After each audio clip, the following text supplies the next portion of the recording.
Coming to you from Music City, Nashville, Tennessee, the definitive arts and entertainment podcast.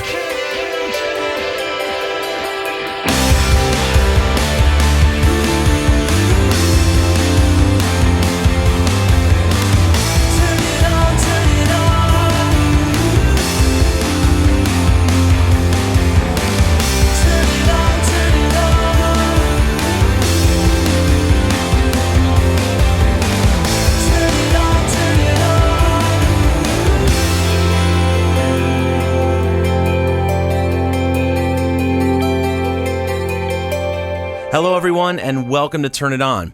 My name is Michael J., and this is my podcast. We have an excellent program for you today, and I just want to say a quick thank you to everybody who's taken the time to drop me messages on Facebook and Twitter and through email to let me know what you think of the show. I'm so glad that you guys are listening and so glad that you've been enjoying the program so far. I'm still here. This show has taken me much longer than I would have liked to get up and to see the light of day because I was involved in a pretty bad car accident about 5 weeks ago. And although I wasn't seriously injured, the weeks following the crash have left me in a good amount of physical and emotional pain. I'm okay, and I will be okay, but it was just an incredible jolt to my system, and I've needed time to kind of quiet my mind and to rest and to just absorb all that's happened. If there's any thought that's lived at the forefront of my consciousness lately, it's that life is short and fragile and precious. And I've always tried to live my life as fully as possible, but it's something like this that makes one take stock of things that might otherwise be taken for granted. I'm a very lucky guy in more ways than I can mention here, and I love that I'm still able to be making music 30 years after starting to pursue it professionally. I'm not famous and I'm not rich by any stretch of the imagination, but I'm fulfilled and honestly still pretty hungry to grow and learn and improve.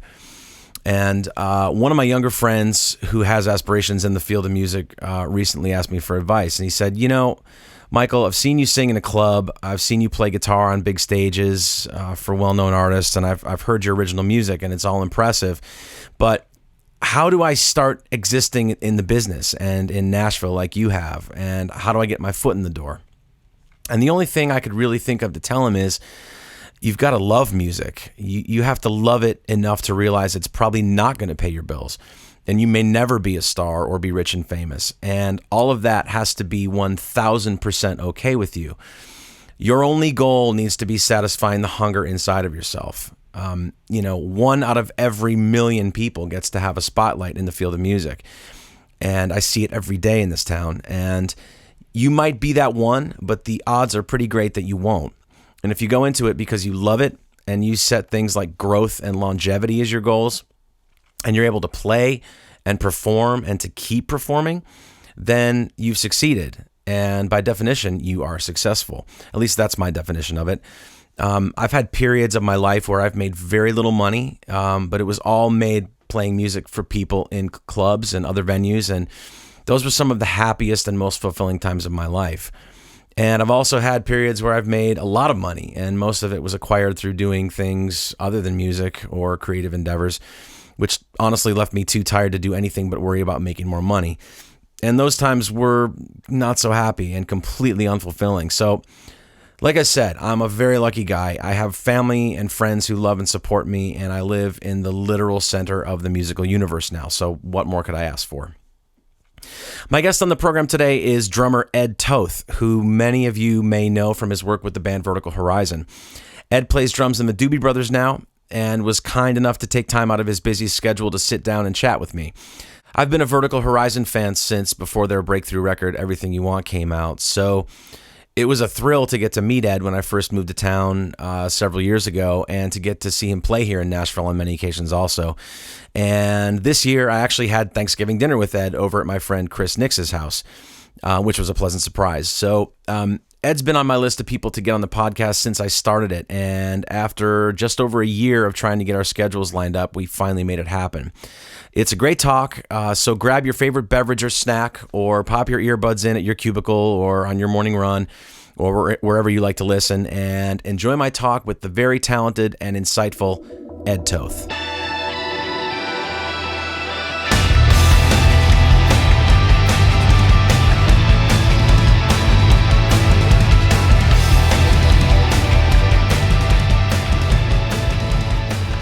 Yeah, exactly. So I told you the other night that I had a Michael McDonald story. Oh yeah. I was in this band for 13 years for a long time, and at one point we were auditioning for Star Search, Oh, okay. and from Rochester, New York. So we had like a 6.5 hour, 7 hour drive.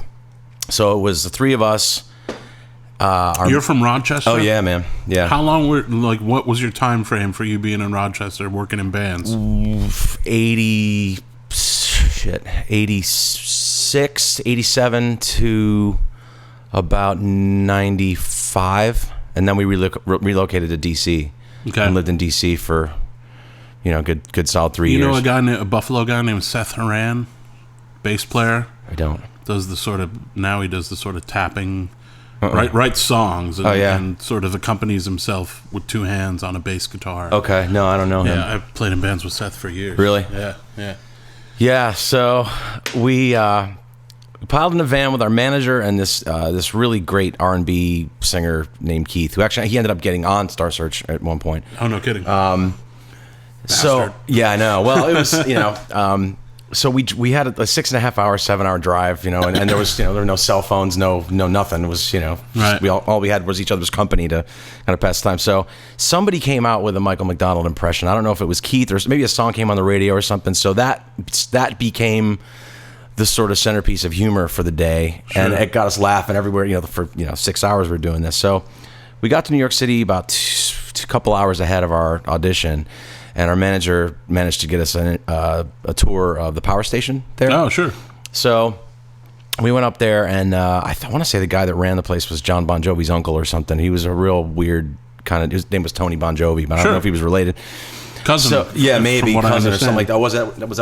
Or uncle or something? Okay. Yeah, full on first generation relative. Yeah. Okay. So he was a trip. So he goes, I'm going to take you guys into Studio A. So he brings us into Studio A, and standing there at the mixing console is Michael McDonald. So we were like shocked and horrified that we couldn't keep it together, but also really honored that we're meeting this icon of a guy.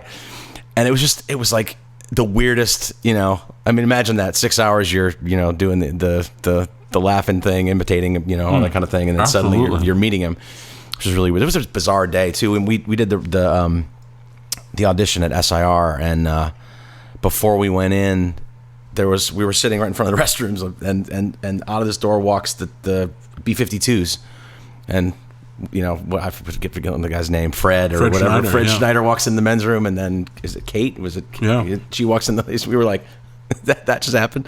Yeah, bizarre. You run into the weirdest things in this business, and it's almost like a dream. Yeah.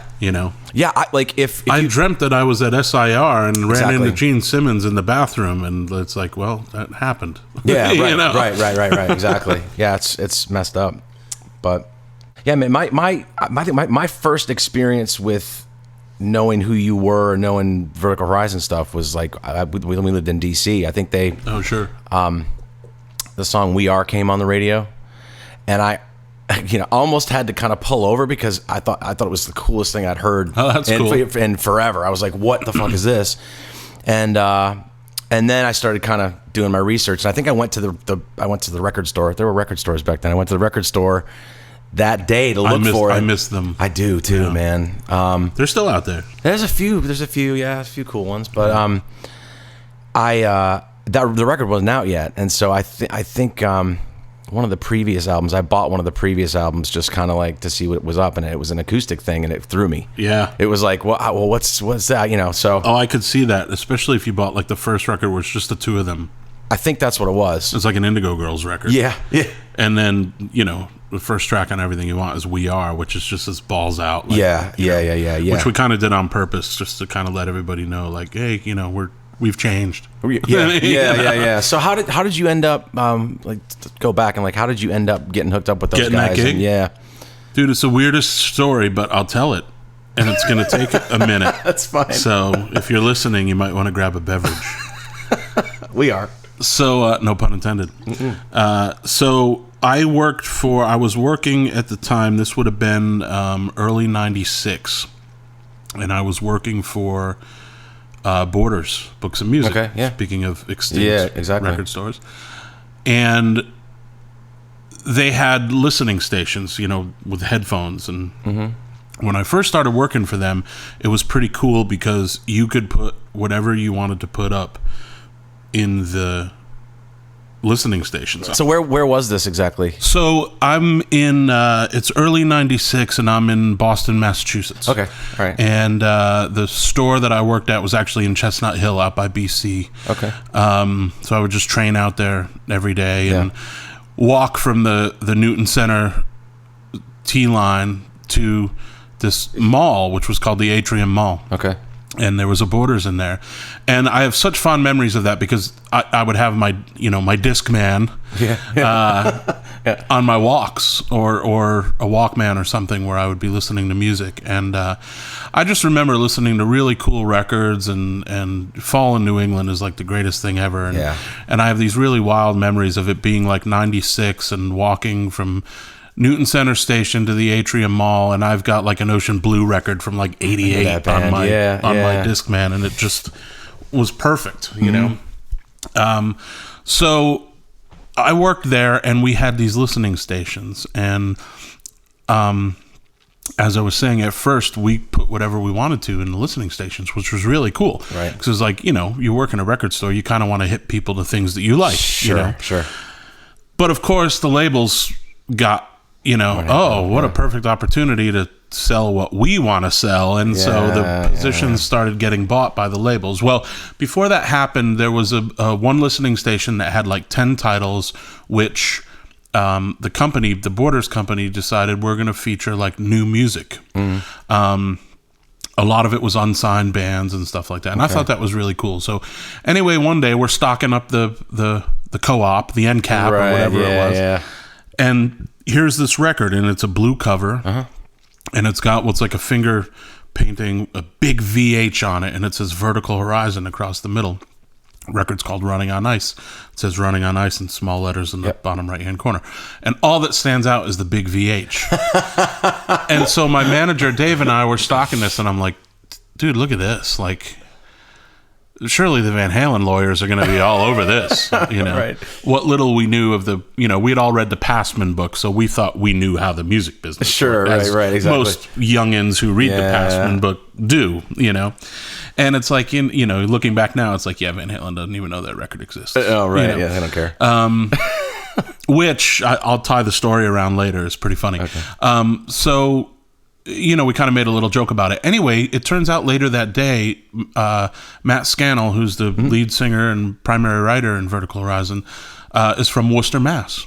And just a stone's throw from this mall I was working at. Well, his mom came in that day, basically to make sure the title was where it was supposed to be, and, like doing mom stuff. Family business. Yeah. Exactly. So I came back from lunch, and my boss was like, hey, that remember that VH, that Van Halen thing? It's like, I guess they're local. Like, the dude's mom was in here, like, a really nice lady. And I'm like, oh, cool, So I'm going about my business, and a couple hours later, he's like, hey, man, remember that VH, that Van Halen thing? Like the guy just called me. Like, they're playing a show at a club in Boston called Mamakin. They're playing a show tonight, and he put me on the list. He's like, thanks for being nice to my mom. Like, put me on the list with a +1. You want to go? Yeah. Of course, I'm like, I don't know, man. It's after work. Yeah. So I go home, and if I owe anything to my ex-wife, which I owe her a lot, actually, but she talked me into going out that night. Like, I didn't want to go out. Really? And she said, look, you've been talking about going out and checking out the scene and getting to meet people. It's a free ticket. Just go. Right. You should just go, And I was like, you're right. I should go. So I went, and a couple of things happened while I was there. One, it was like a Wednesday or Thursday, and I was blown away that the club was full. Because I hadn't really done much at this point in my musical career. I had a band in Miami, and we played some of the local clubs in Miami and did well in Miami. But Miami's like, to do the next local gig is a 6-hour drive to Tampa. I lived in Florida for a while, so I know exactly. Yeah. So it's like, oh, okay, if you're not playing Miami or Lauderdale, like, you're not exactly a local band. Let me turn this off. Note to self, kids, if you're doing a podcast or an interview, turn your phone off. It's all part of it. So that's happened in everyone I've done. We did media training too with RCA. But I'm getting ahead. But I get ahead of the story. I go to the show and the club's full. And so again, I hadn't done much, so it was like, oh, Mamakin, like, hey, like the Aerosmith guys own this club. Like, right, yeah. This is a big club. Like, it'd be great to play this room. It'd be like you're looking at it like it's the Garden or something. Like, this would be great. Had you been in Boston long before I had been in Boston at this point for maybe a year. Okay. A little less than a year, I think. So I'm at the show and I'm amazed that it's full. And then I'm amazed that these mostly college kids are singing along to every word of every song. And it's like, wait a minute. Like, I'm a fan. Like, I read Mojo magazine. I work in a record store. I got my finger on the pulse. Like, who the hell are these guys? I really wasn't aware of the whole college roots touring independent scene.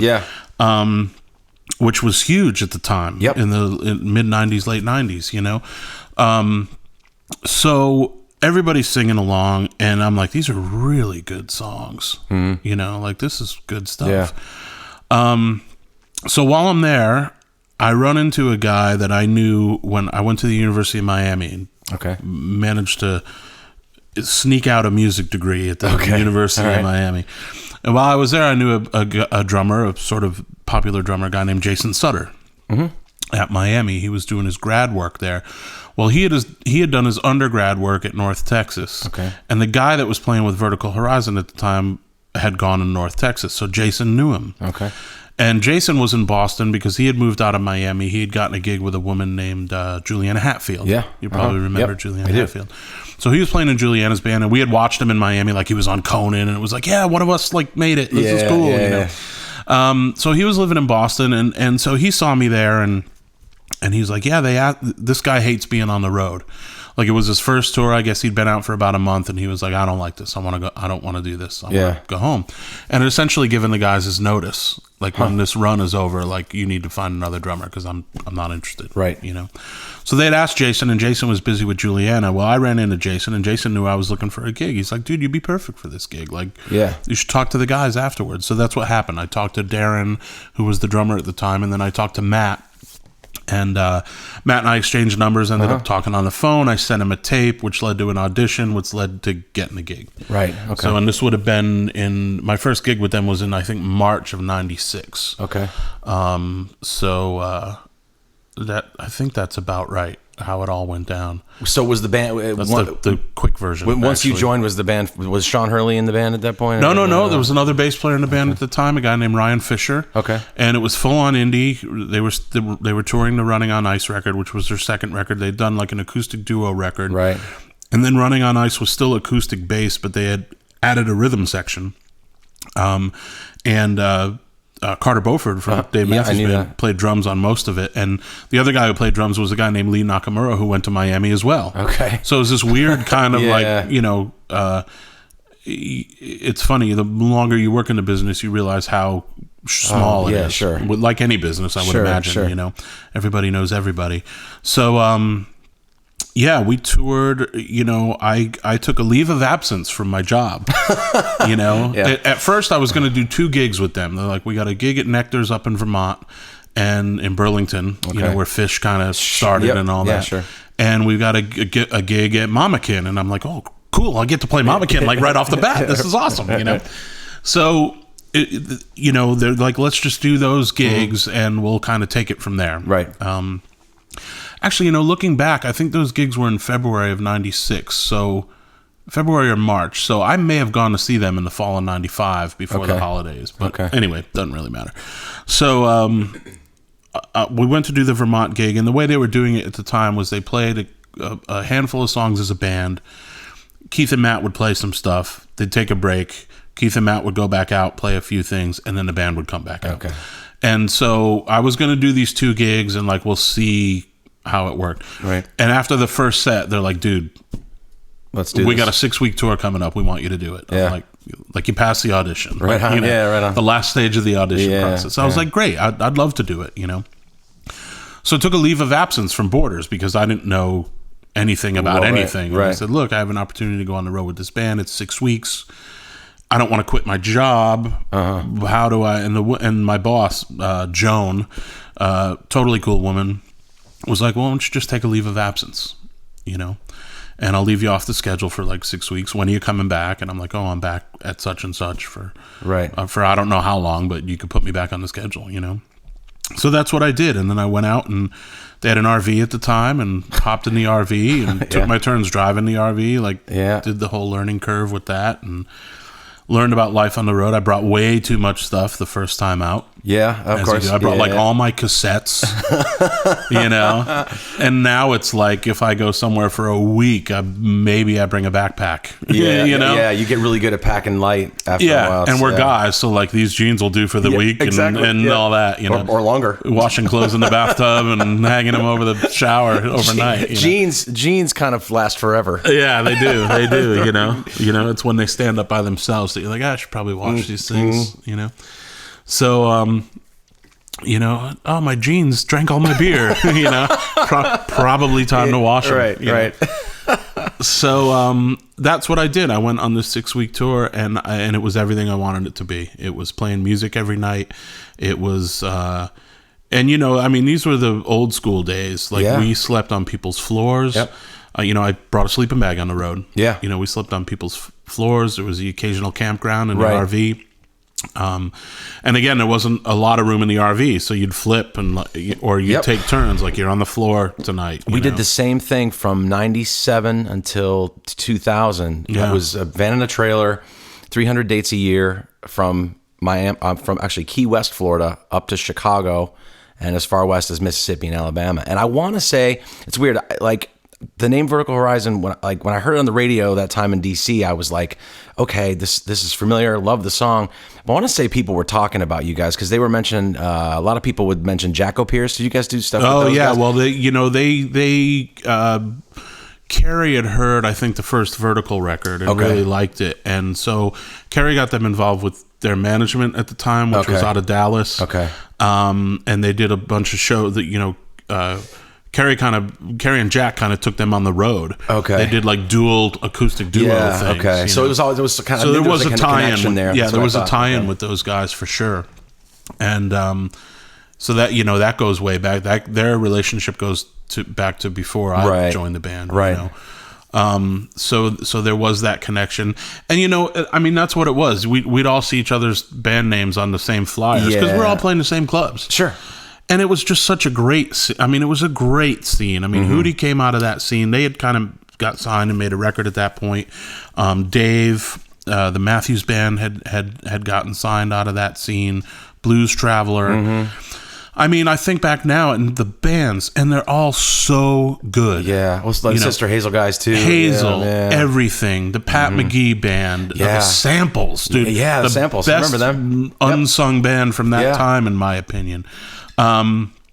Just all these bands that you play, Fighting Gravity, you know, all these bands that you just played show after show after show with, and it was great because I'm still in touch with a lot of people from that scene, and well, some of the guys in town from that scene, Tom Hurst, Kevin Murphy, all these guys. I mean, we all like, you know, ate the same dirt as the soldiers would say, you know.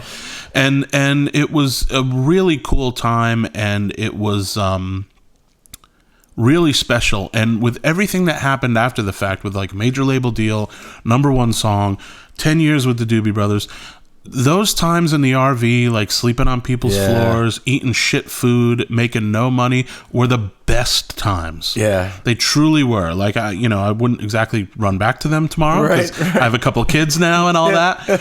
But I mean, you know, everybody was hungry, and we all just were each other's cheerleaders for bands. Right. You know, the Hazel guys got signed. You know, the McGee guys got signed. Yeah. Like, we were all like, you know, rooting for each other. Exactly, right. You know? I wonder how much of that really exists anymore. Does it? Because I'm still out of it. I don't know. Yeah, I don't really know either. I'm sure there's a little bit of it because these bands that come out of nowhere and play 3 nights at the Garden, Humphreys McGee, OAR, these bands like that you've never heard of, and it's like, oh wow, these guys are doing like multiple nights in arenas, right? Like, so I think that thing is kind of still there, but you know, the way people get music is very different. I mean, that's a whole other podcast. Sure. But, I mean, we let people tape shows. Yeah.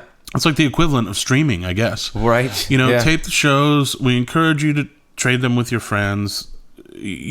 it's the honor system. Yeah. Don't sell it. Right. Yeah, right. And I can count on one hand the number of times I walked into a record store and saw like a Vertical Horizon like CD bootleg. Yeah. Yeah. So, and I'm an idiot. I bought it. I'm like, I'm on this. I should own this. Right. Yeah. I walk. Do I make a big deal out of it and walk with it, or do I just hand over the cash? I would do the same thing though. Yeah. That would have been me. Because why not? Well, right. Exactly. Yeah. Was there a moment on the upswing? Was there a moment when do you have any idea that it was going to get as big as it did, or was there an event that happened that you went, holy shit, this is not as big as it did? The standout moments for me, the first standout moment is, so I go back to Borders after my leave of absence and work for like a month. And then they're like, yeah, we got another tour lined up. It's 8 weeks. And I'm like, all right, I can't keep taking like leave of absences. So I quit my job. And it was at that moment that I realized, I'm in this. I'm a professional musician, which I already considered myself a professional because I would play and get paid. I mean, you're a professional. Sure. But all of a sudden, like, that was my job. Yeah. There wasn't... Right. What else do you do? Right. Yeah. Nothing. It was, hands on your hips, like with a cape. What do you mean? I do nothing else. I'm a musician. And that was a moment. Mm-hmm. It was kind of like my made it moment. Yeah. And it was like, okay, the only person that screws this up from here is me. Right. You know what I mean? Yeah. So that was the moment. And I've not had another job since. And this would have been summer of 96. Wow. Okay. So we're going on, 20 years now. That's crazy. So, that was a cool moment. You could feel, and I didn't really realize it at the time until we made the second major label record, when you could feel that it was not going to happen, that I realized that we could actually feel the upsurge when it was starting to happen. And, it's funny because I look at the two major label Vertical records as the way it was and the way it is. And the fault line is right in the middle of those two records, for sure. Okay. Because the way it was you made a record and the label put the time into it. I mean, that record was released in the summer or fall of 99. Right. And it was just under a year later that we had a hit. Who works a record for that long? Nobody. You know what I mean? Yeah. And it was with a second single at radio.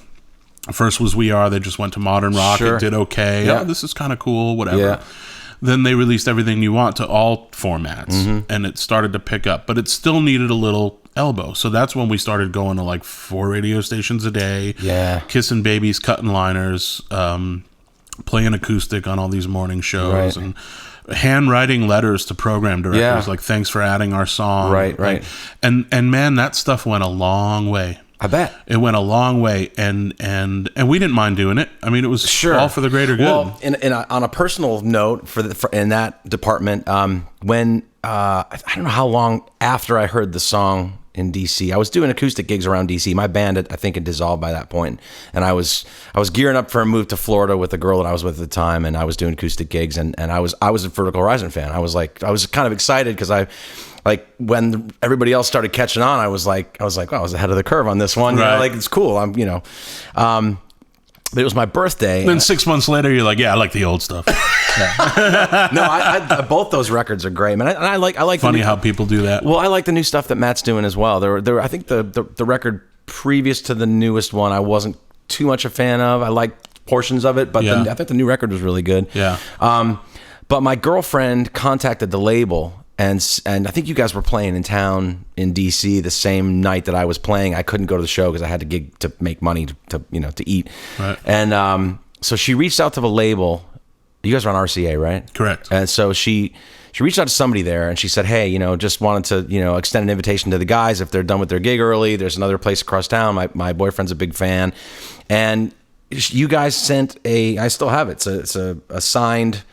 Not an album cover, but it was an album cover size poster of Everything You Want with you guys all say happy birthday, and you guys had all signed it. So I was like, holy shit, that's pretty. You don't get that every day. And I remember doing a lot of things like that, and it was like, why not? Right. Anything to make somebody tell 10 of their friends about your band. Well, exactly. And that's what the taping was all about. You know, you'd go play these college towns, let them tape the show. They'd go home on Thanksgiving break, fall break, Christmas break, whatever, Sure. they give copies of the tape to their friends. Sure. Like, you've got to listen to this, and if they come to your town, go see them. Right. And that's how that happened. Yeah. You know? And I don't know if that happens anymore. I hope it does. Yeah, You know? I know. hope it does. And if it doesn't, it's going to again. Because Sure. I think now, if you're a young kid and you're in a band, take note, kiddies. You're an idiot if you want a record deal. I really believe that. I think you're an idiot if you want a record deal, and you're an idiot if you sit in front of your computer screen working on your Facebook page and trying to get YouTube hits all day. Yeah, I agree too. You need to get a van and a booking agent and go play in front of people. Yeah. You need to make it real. Right. You know?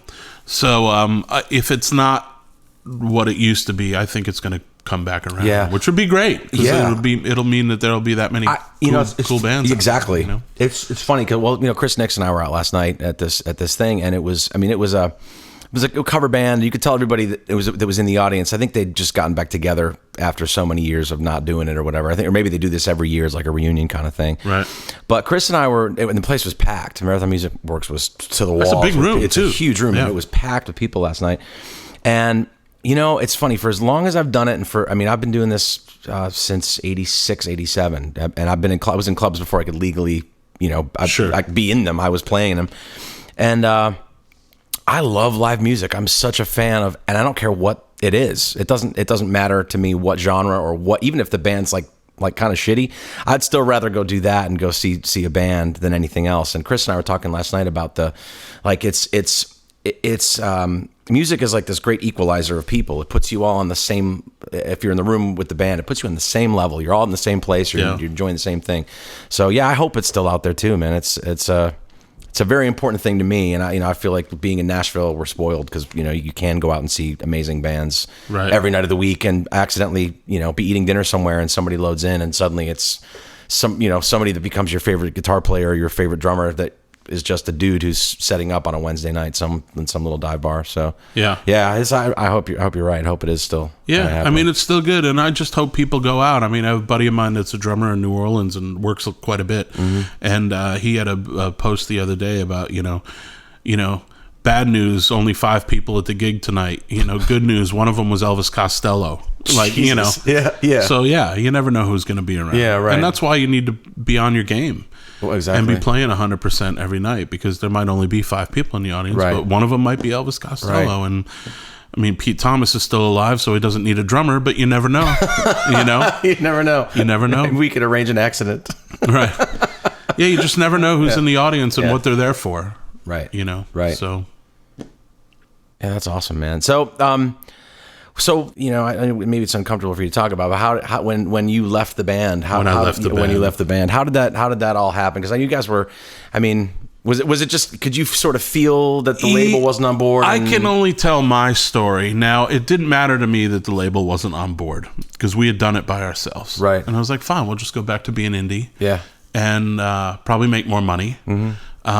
And maybe we could even, if we're able to make another record and get some songs to radio as indies, maybe we could start a thing right, indie band, does good. Sure. Because we had such a big fan base and a listening audience at that point. When we were making Go, the things at the label started to fall apart. President was fired, and people on down the line started losing their jobs. So the team that was there, and it truly was a team of people that made Everything You Want happen. Right. And really great people. Yeah. That I'm still friends with a lot of them today. It really was a group effort. All those people started losing their jobs. So you just knew it was going to be different. Yeah. Then we wanted the record to come out in September of, let's see if I get this right. I'm sorry. We wanted it to come out in September of 2002. Okay. And it didn't come out until September of 2003. The record was done a year before it came out. Okay. And at that point, I'm like, you got to be kidding me. What was the holdup? The label didn't know what they wanted to do with our band. Red tape stuff. Are we hanging on to them? Are we dropping them? Are we going to give this record a chance and try to make some money off it? Or are we just going to be done with it? Total restructuring of the label. Okay. So And then they didn't think they heard a single, and I'm like, have you heard the first track? How is that it's possible? called When You Cry. Yeah. Have you heard a song called Forever? Have you heard Goodbye Again? Like, you don't hear a single? It's like, my infant daughter at the time could have heard a single off that record. Yeah. So we went back and wrote a song called I'm Still Here, which they thought was good enough to be a lead-off single.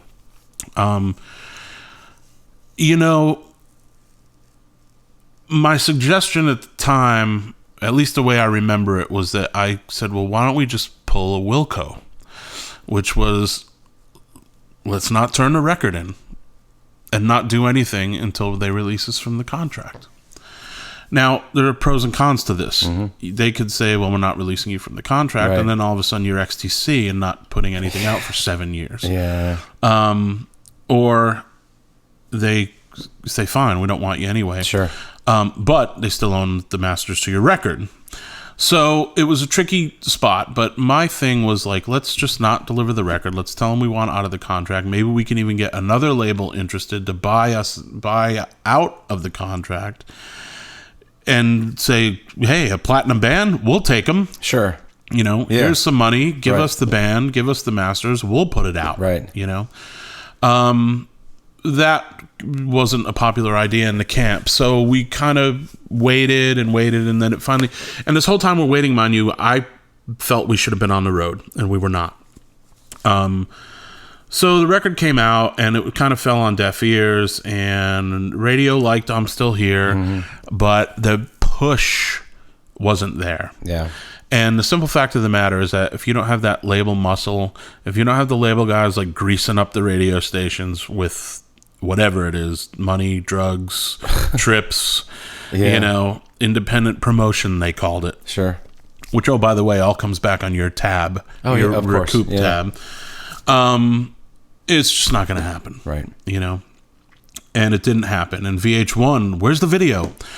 And so we're saying, hey, RCA, let's make a video. Well, we want to see what it does at radio first. And it's like, well, it might do more than it's doing at radio if there's a video. Which is ironic, just to even say that sentence. But anyway, there it was. It wasn't happening. Yeah. So flash forward, it's the beginning of 2005. We'd done some touring behind Go, and it just wasn't what we'd hoped it would be. And then the other thing I think too is we got back into the grind of the radio station thing and all that stuff, and we all got pretty fried. Yeah. It was, even though we had had some time off, it was exhausting. Right. It's like, okay, well, here we go again. Yeah. So it's the top of 2005. I get a call from my friend Michael Hossack, who was one of the drummers in the Doobie Brothers. Okay. Keith Knudsen had died, the other drummer, and a couple of months had gone by, and they decided they were going to keep doing two drummers. And Mike said, you want to audition? And I thought, well, this could be cool. Like, if Vertical's not doing anything this year, I could go on the road with the Doobies. I had my first daughter at this point. Make some scratch, not letting the cobwebs get too settled, not be blowing through my bank account. Right. This could be cool. So I called Matt and I said, hey, I got this call. Like, what are we doing? What are we doing this year?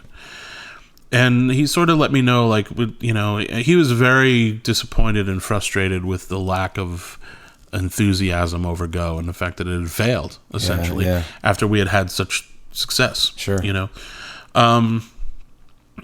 Well, I don't know. I don't really think that we should tour much. I don't know that I want to do anything. I don't even know if I want to do Vertical Horizon. And I'm like, okay, well, I'm going to go audition for this gig, And so I did, and I got the gig. And there were some other weird things going on behind the scenes. I had somebody at the management office say to me, quote, you're on a sinking ship. If you have opportunity to get off, I'd get off. Wow.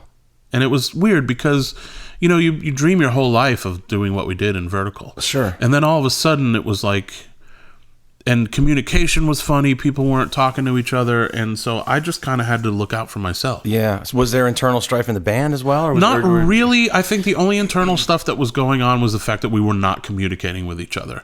I can't speak for anybody else in the band, but I think some guys got pissed that I even entertained the idea of auditioning for somebody else. And I was the first one to have a kid, and it was like, I can't not work this year. Right.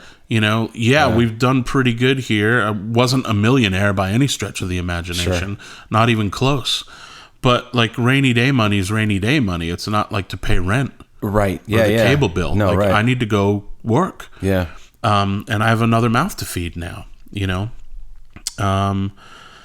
So that was it, and I just sort of realized that when I committed to the Doobies, that I was committing to something bigger that was going on the road for the year. Right. And I just kind of put everything together that the vertical thing was kind of not for me anymore. The other guys hung around. You know, Sean was the next off the boat, and he's done pretty well. I mean, he's played with John Mayer and some other people. Yeah. Well, Sean moved to LA when Everything You Want was doing well, and it was the perfect move for him because he's such a good bass player, and he ended up getting a call for a couple of session things that were just the perfect storm of phone calls. Right. Like, yeah. Oh, I knew this guy who knew this guy from when I lived in Boston, and we wrote a couple songs together, and I recorded them, and, you know, Glenn Ballard was the producer, and he loved what I did, and so I started doing that, and then it just snowballs from there. That's great, Sean, which is great, you know. And then Matt and Keith kind of carried on for a while, and then Keith got off the boat, and now Matt just doesn't. Yeah. Was Keith still playing too, or is he? I really don't know. Keith, ironically enough, Keith was very close to during the time of it, and you know, I'd still consider Keith a brother. I talk to him less than I talk to the other guys. So, but I know he's doing well. I think he does the occasional gig from time to time. You know, the occasional coffee house thing or something like that. Yeah. So, but he's not in the industry, as it were. Like I know he does something else for a living now, and he's got some kids as well. Those they keep you busy. Yeah. How many kids do you have? I have two. Two kids. Well, how old are they? 12 and 8. Wow. Okay. Yeah. Girls or two girls? Oh, two girls. Wow, you get your hands full. Yeah. So they keep me busy. Yeah, I bet. Are they here in Nashville or right up the road? Oh, really? Yeah. Okay, good. That's cool. Yeah. So my wife and I split a few years ago, but I live, you know, not too far from them. So you get to see them often. Very often. That's great. Yeah. That's great. I see them as much time during the week as she does, you know. Nice. And the school's right across the street, and she and I are cool. Like, cool. Even if it's not like my day or whatever, I can still pick them up from school. Right. That kind of thing. Right. So with the Doobie Brothers thing, that must have been a weight off your shoulders when that came through. I mean, well, you're going to be working. It took the immediate need for employment away. Yeah. You know, it was still a tough year because I was in this position because I was a big Doobie fan when I was a kid. Yeah. So I was in this position of what was sort of felt on the outside like a dream gig. Mm-hmm. But the thing was like Vertical was kind of my dream gig. Yeah. And it was all crumbling apart around me. And they weren't going to do anything. And then after I was on the road with the Doobies for like a month or two, I got a call from a buddy of mine. He's like, "Hey, what's going on?" Drummer friend of mine, you know. Mm-hmm. I'm like, what are you talking about? He's like, I just got a call from Matt asking me to do 6 weeks with Vertical. I was like, oh, okay. Well, I guess maybe it's not over yet, you know. But if I recall correctly, I had already put out like a statement to the fans, like I've left. Yeah. You know. Yeah. And in hindsight, it was the right move for me, but at the same time, I still think that band had a lot more to say. Sure. So, you know. Yeah. It was fun to play Rockstar for a couple of years and right. and have that experience. I mean, not a lot of people can say that they play on a number one song. Right. You know. What's the And it wasn't number one on the, you know, most popular song played on Wednesdays after 3 p.m. chart. It was number one on the Hot 100. I remember. You know? I remember seeing the video on, you know, all over the place and just being like, wow, that's... You know, and I still hear the music. I still hear Vertical music like in grocery stores Yeah. And occasionally on the radio and stuff. And that's cool. Yeah. I mean, I'm very proud of that stuff. My relationships with the guys are good. Cool. And it was a wonderful experience. Yeah. And the great times were great and the not so great times were not so great. Right. And that's like anything in life. So, yeah, I mean, it's allowed me to kind of have the career that I have now. What's your favorite moment from that? If you had to look back and pick one thing that was Post RV year. Well, yeah, like holy shit. There were a couple different moments that stand out. Like, one of the first things that's coming to mind is we had all played. We had all been to it. We were all New England guys. Okay. Matt and Sean grew up in Massachusetts, and Keith and I grew up in Connecticut. Okay. So we had all been to a bunch of shows at Great Woods, which is the whatever amphitheater it is now, just outside of Boston. Right. And I remember when we played there, finally, like, we took a picture. Like, we did our set, and then, like, somebody got at the drum kit, and we turned our backs to the crowd and, like, took a picture. That was really cool.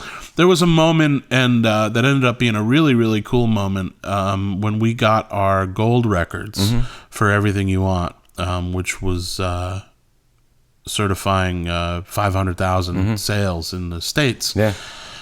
It was at this banquet that we were at. I believe it was in New York, and we didn't know we were getting them, and they gave them to us, and we posed for the pictures and all that stuff. And then we had this moment, we had this like group hug moment where it was just the four of us.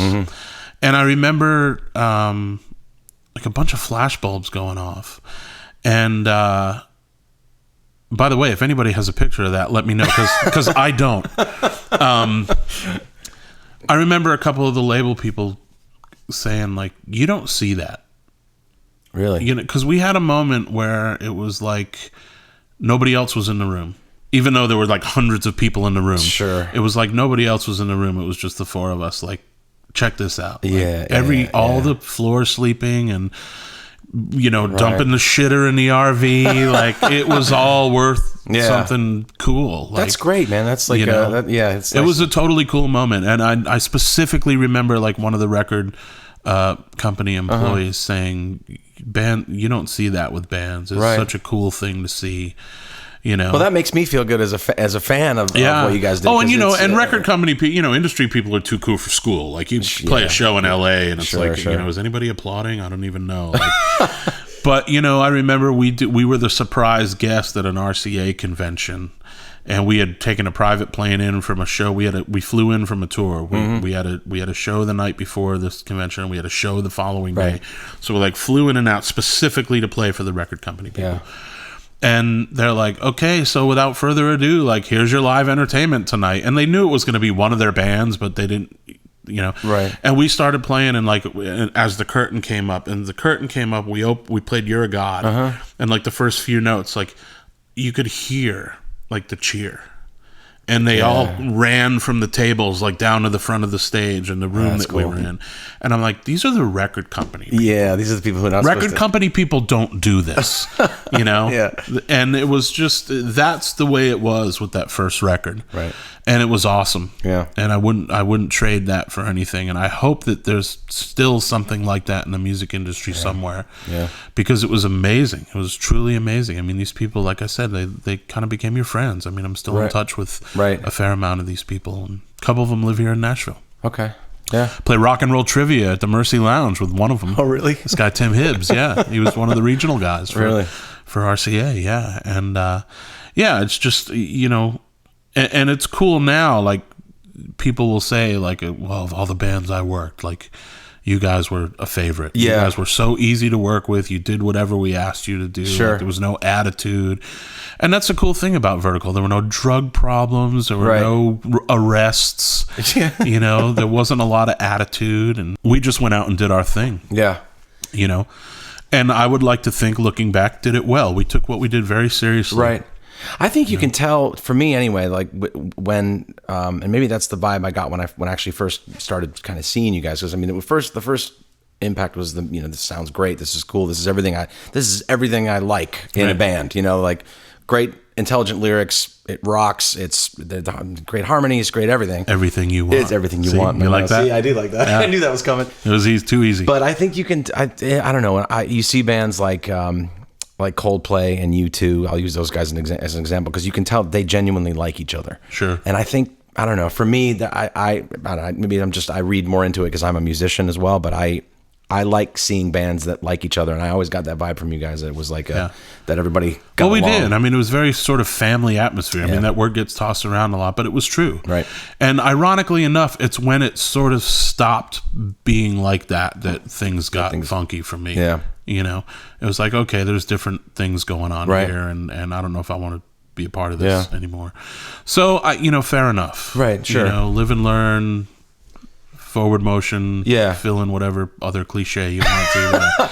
But I think it's a testament to the music that I haven't done anything with Vertical Horizon in 10 years. Mm-hmm. And every time I do a podcast or interview or I meet somebody, particularly other drummers, everybody wants to ask about Vertical Horizon. Yeah. And that's, to me, again, that's a testament to the music. Of course, and the work. Right, you right. know?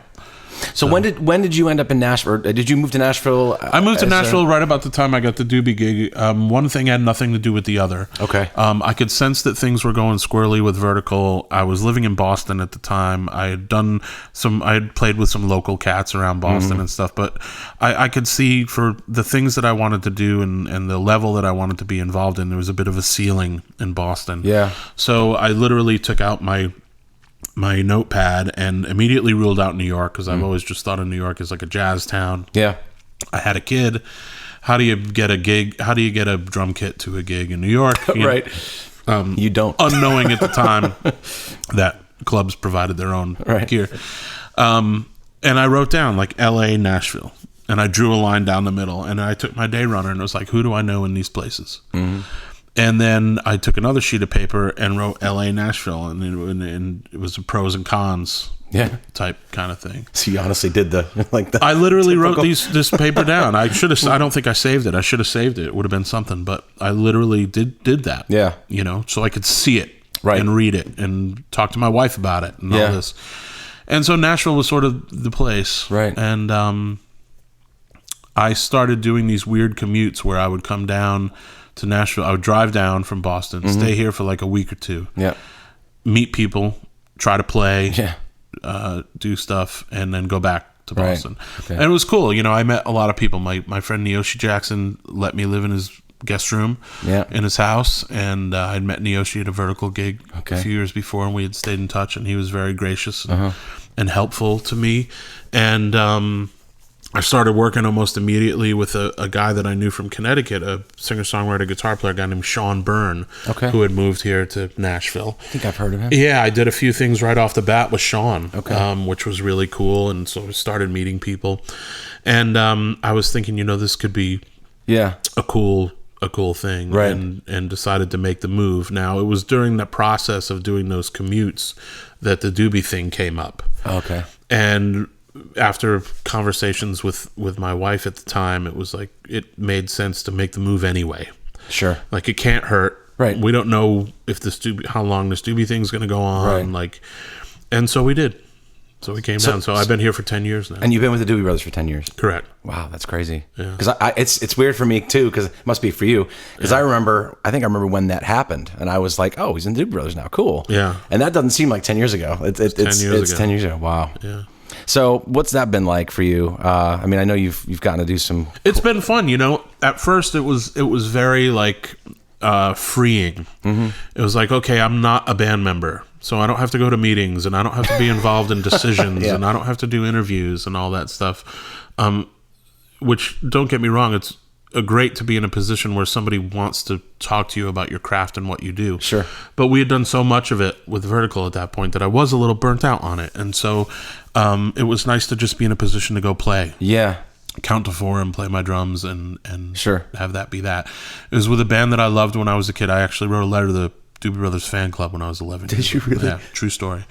So that was really cool, And then as it's gone on, it's like, okay, you try to, you want to chime in with your voice on certain things, and you just kind of have to remember, like, no, like, I'm a sideman, yeah, like, I'm a sideman, like, I find my little happy place and go do my thing, and I get to play this music with these guys, which is great. Right. And every once in a while, McDonald's on the gig, which is fun. That's awesome. To bring it back around to Mike McDonald. Yeah, which is crazy. Yeah. But it's funny. You just reminded me. I was going to bring the Van Halen thing back around. Matt had an opportunity to meet Eddie. He was hanging out with a guy that worked for Eddie. Okay. And he had to run up to 5150 for something, and Matt went with him. Okay. And Eddie happened to be in there working. Okay. And this is Matt from Vertical Horizon. Yeah. Okay, and so he met Eddie. He's like, hey, I think it was Matt Bruck who was like Eddie's right hand guy for a while. And I could be wrong on that, but I think that's what it was. And he introduced. Yeah, this is Matt Scannell from Vertical Horizon, and Eddie started singing the beginning riff from Everything You Want to Matt, which is like, that's crazy. Wow, that's wild, man. Right. So, I remember seeing in like a Modern Drummer, they had a little sort of box every month that would talk about a drummer, and it was like, what are some of your favorite grooves of all time? Like, what are you currently listening to? Right. And Rick Marotta had written, Everything You Want, Vertical Horizon. Really? And I'm like, that's Rick Marotta. Yeah, man. no kidding. Right. He's on Steely Dan records. And that's cool. He's on like You're So Vain and all that. It's really, really cool. So it's kind of neat when you people you grew up listening to and write about, or that they're familiar with your work. Which it's just kind of cool. That's great, man. So I know you're a huge Rush fan. Have you had a chance to? I know Matt does a little work with Mr. Neil. Have you had a chance to? Have you met? Yeah, those guys? After I left the band, he had to get Neil in to do some tracking. Yeah. Now my thing with Rush is kind of neat. I mean, I've had the opportunity over the years to spend a little bit of time, and by a little bit of time, I mean very little bit of time with Alex and Geddy. Okay. Had dinner with Alex when Vertical was in Toronto. Really. Which was great. Yeah. Just kind of hanging out, talking about music. We were listening to we were both listening to the same record at the time, which was a Cassandra Wilson record called New Moon Daughter. So I remember talking to him about that and whatnot. And, and then during Vapor Trails was fortunate enough to go to a couple shows and hang and say hello afterwards. Yeah. To this day, I've yet to meet Neil. Okay. Neil's been a bit evasive. I've heard that's how he is. Yeah. Yeah, and I've never done any kind of like full court press to right. just make him turn and run in the opposite direction anyway. So, but and without sounding too flip about it, like it doesn't really matter to me one way or the other. Like I'd love to meet the guys someday and just say, hey, thanks. Yeah, sure. Like I learned a lot from you. Sure. Both about drumming and sort of about life, right? And so thank you. Yeah. But if not, I'm not gonna, right? It's not gonna bug me if I never meet the guy. But he's written about the Vertical Horizon. I remember I read Ghostwriter, his book, and he mentions in there, I think, along his travels that he mentions. It was a book after, I believe. Or was it after that? Yeah, he had a book called Traveling Music where he was that was taking a road trip, and he kind of weaved it into a biographical type thing. Okay. And what music meant to him and different types of music he listened to growing up, and the music he was listening to on this specific trip that he was taking. And he and Matt were friends at that point. Okay. And so he had talked a little bit about that, which was cool. And, it's funny. That all happened because we originally asked Alex Lifeson to produce Everything You Want. Did you really? And it was shortly after some of the things that Neil had gone through had happened. Sure. And so those guys weren't really doing anything, and he wasn't available, and Alex wasn't available, so it never happened. But that's how the connection started. Okay, I didn't realize that. So it was communication with their manager, Ray. Yeah, okay. And so when we were in Toronto, we did a gig like I think it's like the Horseshoe Saloon or whatever in Toronto, you know. And I think it was kind of like a showcase for the Canadian, for the label, for radio and stuff like that. Yeah. Anyway, we had dinner with Ray and Al, and they came to the gig. Yeah. And which was cool. And that's awesome. It's kind of neat. Yeah. So what kind of stuff do you have going on for the future? I mean, you're obviously going to keep doing the Doobie Brothers thing, and what else is... Doobies are fixing to do a few months on the road with Journey in 2016. Okay. and Steve Smith's back with Journey. So Yeah, I saw that. Tony and I are gonna have to get it together. So we're playing well together in front of Steve. But yeah, that's coming up, and I have a project with John Cowan, who plays bass in the Doobies, and Keith Howland, who's a guitar player for the band Chicago. Okay. And we've got essentially an album's worth of music recorded. Okay.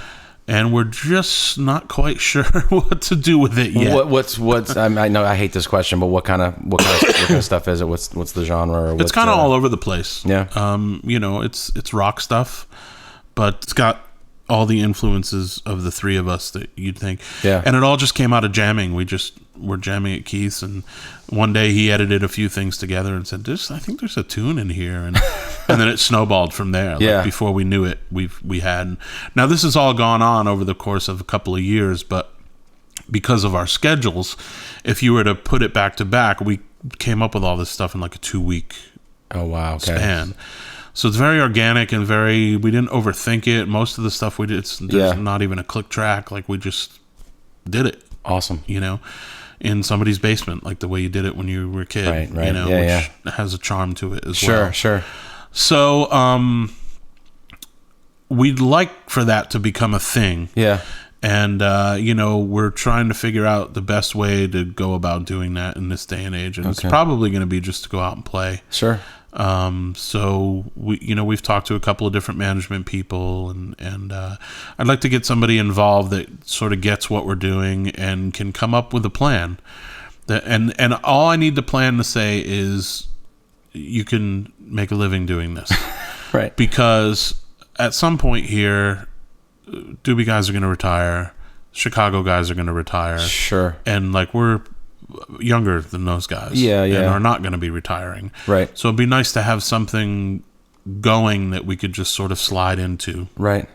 And if not, I'll just audition. Yeah. Well, with your reputation being as it is, man, I mean, it's, I'm first and foremost, I'm thrilled to have you here doing this with me. It's a big deal for me. So I thank you for your time. And thanks for sitting down and talk with me. And I appreciate that, but you can't rely on that. You can't rely on reputation. You can't rely on maybe somebody wants That's the truth, to use me in their band for something. Right. Or, you have to go get it, basically.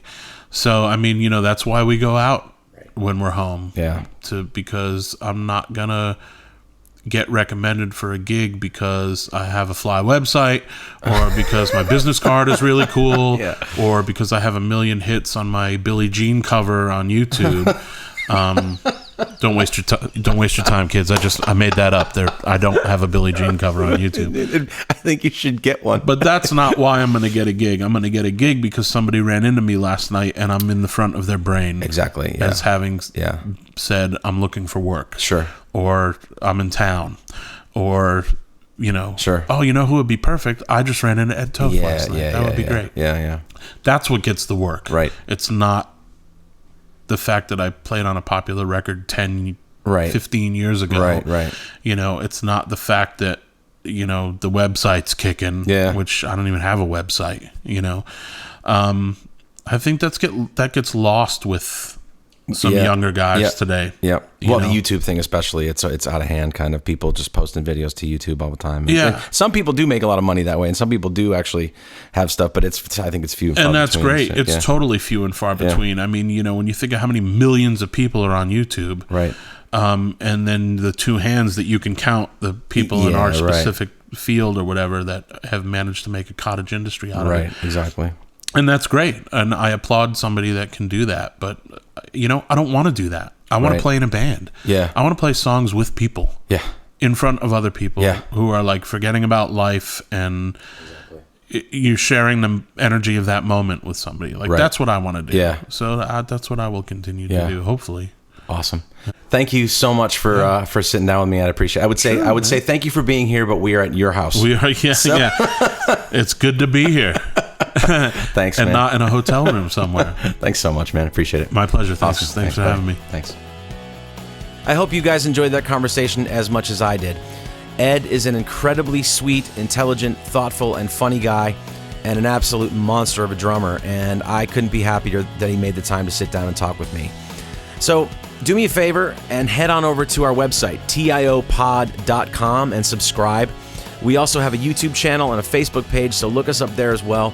We're still looking for sponsors, so if you or anyone you know is interested in advertising on the show, drop us a line at tiopod@fastmail.com, and we can work something out.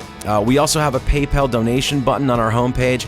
You don't have to donate, but every little bit helps, and we also have a GoFundMe campaign started.